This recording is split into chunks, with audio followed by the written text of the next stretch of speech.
मैंने अपने पहले भी कई वीडियो में कहा है कि डीजे मानव शरीर के लिए, मानव हृदय के लिए जानलेवा है, घातक है। देश भर में क्राइम कंट्रोल रिकॉर्ड ब्यूरो के आंकड़े कहते हैं कि साल भर में दर्जनों मौतें होती हैं और इसका साक्षात उदाहरण कल फिर देखने को मिला। तस्वीर देखिए आप, दूल्हा घोड़ी पर बैठा है। मध्य प्रदेश के श्योपुर की ये तस्वीर है। कांग्रेस का ये नेता है, युवा, घोड़ी पर बैठा है और बैठे बैठे ही आप तस्वीर देखिए कि वो गिर पड़ा और उसकी मौत हो गई। अब इसके पीछे की जो दूसरी तस्वीर है वो मैं आपको बताता हूँ। दैनिक भास्कर श्योपुर की ये रिपोर्ट देखिए आप अपने स्क्रीन पे, लाल घेरे में आप देखिए। दैनिक भास्कर बता रहा है कि घोड़े पर बैठने के पहले, ठीक पहले, ये दूल्हा डीजे पर डांस कर रहा था।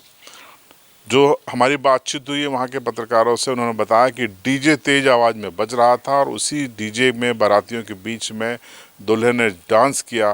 करीब 10 मिनट तक वो डांस करता रहा। तेज़ आवाज़ में डीजे बज रहा था और उसके बाद वो तुरंत अपना डांस समाप्त करते घोड़ी पर चढ़ गया और उसके बाद ये तस्वीर बनी कि घोड़ी पर बैठने के कुछ ही सेकंडों या कहिए 1.5-2 मिनट के बाद हृदय गति रुक जाने से इस युवक की मौत हो गई।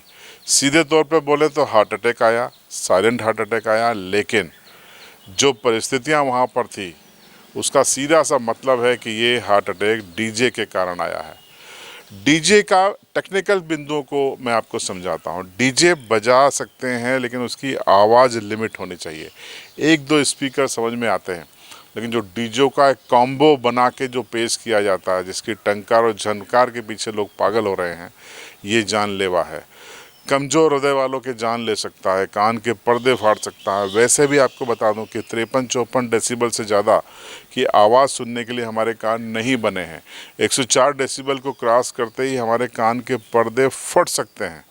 लेकिन ये जो डीजे बजते हैं, जो कॉम्बो डीजे बजते हैं जिसमें कई सारे स्पीकर होते हैं, ये 200 से ज़्यादा के डेसिबल के आंकड़े को छू जाते हैं। ऐसे में मानव सेहत, स्वास्थ्य, कान के पर्दे और हृदय की धड़कनें कभी भी थम सकती हैं, ये मत भूलिएगा। डीजे वाले भाइयों से निवेदन है कि इस खबर को अपने खिलाफ न लें। मैं उनसे ये आग्रह करता हूं कि वो अगर डीजे चलाते हैं, झाबुआ जिले में तो पुलिस प्रशासन ने बैन कर दिया है, अलाउ ही नहीं है। कोई चोरी छुपे चलाता है तो आप पुलिस को सूचना दे सकते हैं। लेकिन अगर आप देश के कहीं किसी हिस्से से भी देख रहे हैं तो अपना कॉम्बो को ख़त्म कीजिए। 50-70 डेसिबल से ज़्यादा आप मत जाइए। आप व्यवसाय कीजिए लेकिन 70 डेसिबल से ज़्यादा मत जाइए। लेकिन झाबुआ में तो ये बैन है। सुनिए एसपी झाबुआ का ये बयान। जो अत्यधिक तीव्रता का, अत्यधिक डेसिबल का ध्वनि प्रदूषण फैलाया जाता है, इस एवज में हमारे जो एपिक कोर्ट है, माननीय सुप्रीम कोर्ट और हमारे मध्य प्रदेश के माननीय मुख्यमंत्री महोदय डॉक्टर मोहन यादव द्वारा इस पर दिशा निर्देश जारी किए गए हैं। ध्वनि प्रदूषण जो डीजे वाहनों द्वारा फैलाया जा रहा है, इसमें विगत कुछ दिनों में कुछ महीनों पहले देखने आया है कि लगातार इससे बच्चों की, बूढ़ों की मृत्यु तो हो रही थी, पर वर्तमान कुछ दिनों पहले हमने देखा कि श्योपुर में एक दूल्हे की मृत्यु हो गई। इसी प्रकार अन्य कई नवयुवक नवयुवतियों की मृत्यु हुई है। पर झाबुआ जिले में जैसे ही हम लोगों ने पिछले साल कार्यभार संभाला था, हमने सभी टीआई साहिबान, सभी चौकी प्रभारियों को यह दिशा निर्देश दिए थे कि हमारे झाबुआ जिले में डीजे पर पूर्ण प्रतिबंध लगाया जाए।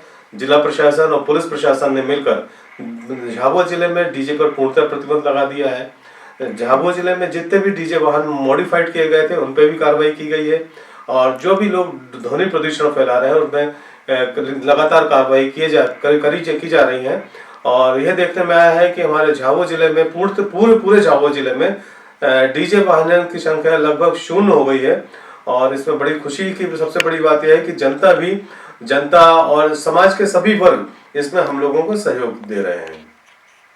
तो आपने इस खबर को देखा, श्योपुर मध्य प्रदेश की खबर थी, लेकिन जो इस दूल्हे के साथ हुआ वो श्योपुर से हट के झाबुआ, अलीराजपुर, धार, बड़वानी में भी हो सकता है, रतलाम रूरल, सैलाना में भी हो सकता है, राजस्थान में भी हो सकता है, गुजरात में भी हो सकता है।